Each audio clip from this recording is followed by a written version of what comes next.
and it wasn't even the metaverse, and it was just VR, right?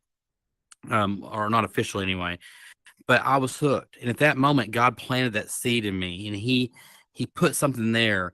And as this pastor started sharing with me about what he does and how people in the metaverse are more responsive, or in VR are more responsive, there's a real mission field here.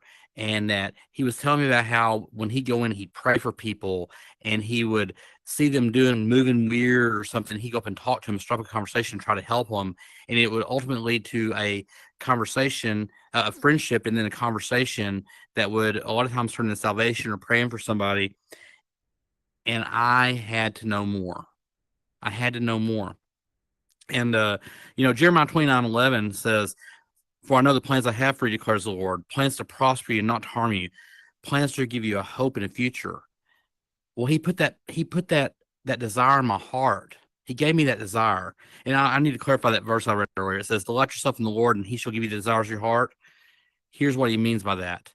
When you align with him, your desires get replaced with his desires, and that's a good thing. Amen. Well, that's what he did. He put a desire in my heart. And I thought, well, how is this going to happen? What does it even mean? And I started having dreams, literally dreams about things in a place I'd never even visited. I'd never been in VR. I'd never been in the metaverse, but I started having dreams, and it started being consuming to me. The only thing I could think of is, how can I make a difference in that metaverse? And I started, like, for instance, our church has a projector. You are going to think I'm nuts, but I dreamed how to do that projector. And here's the thing: I didn't know how to script, but yet I get here in my first or second week, and I meet a guy named Lax who had already built a projector just like what I dreamed about, and he helped me set it up. Um, so first thing, never discard your dreams and your desires.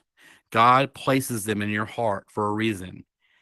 They may sound crazy, they may sound outlandish, they may sound impossible. But if we go back to Jeremiah 29:11, he said, "The plans are to prosper you and not to harm you, to give you a hope and a future." You know what that tells me? It's done. It's already done. If he's going to give you a plan for a plan, then he's already saw it through, right? It's up to us to be diligent to do it. So that's the first thing I want to say today, is never give up on those dreams. Never push them aside. Never think they're crazy. So as as we go on, as I'm ramping up to do this, I start telling people what I'm going to do. Now, keep in mind, all I know is the experience. The only experience I have is the experience that VR preacher was telling me about. I had no firsthand knowledge of this except for the desire that God put in my heart and the dreams that He'd been giving me to do this. And so the first thing I did is I got on Facebook, and I started reaching out to all my pastor friends and saying, "Hey, why don't you come on board with me? Why don't we do this thing together?" So here's my second point to this. Be careful who you tell your dreams to. Not everybody's going to have your vision or understand your plan or understand just how God can work in this. So I put this on Facebook at one point. Said Told them what I was going to be doing. And I remember I had a good friend, or what I thought was a good friend, and they still are a good friend. They just don't understand. Reply back, "What? You got to be joking." No, actually, I've never been more serious. "Well, I can't believe you would be a part of something so demonic and so horrible." Say what? I said, "Have you ever put on a headset?" "Well, no, and I don't plan to." Hmm. They dismissed it as demonic before they even checked it out, right? That's okay though, because they don't understand it. It's nothing bad against them. They have some preconceived ideas, and they just simply don't understand. But here's what the Bible does say: "The thief comes to steal, kill, and destroy. And I have come that you may have life and have it more abundant." Sometimes those people in your life, they're the thief. They're the dream killers, right? They're the people that put that desire, that squish that desire that God put in your heart.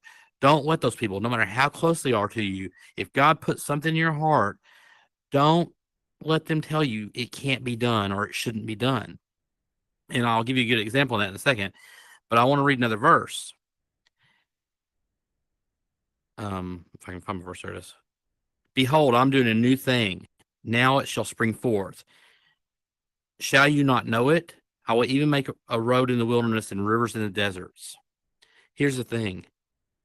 God gives us all a new thing. Every one of us in this room, and I've said this before, and there's some people I don't know in this room or don't know well anyway. I've met most of you at least briefly in the past. But the people that I've met in the metaverse have been the absolute most passionate, most on fire people I've ever met in my life. And that's a great thing. But don't let that thief come and squash that. Don't let them tell you it can't be done.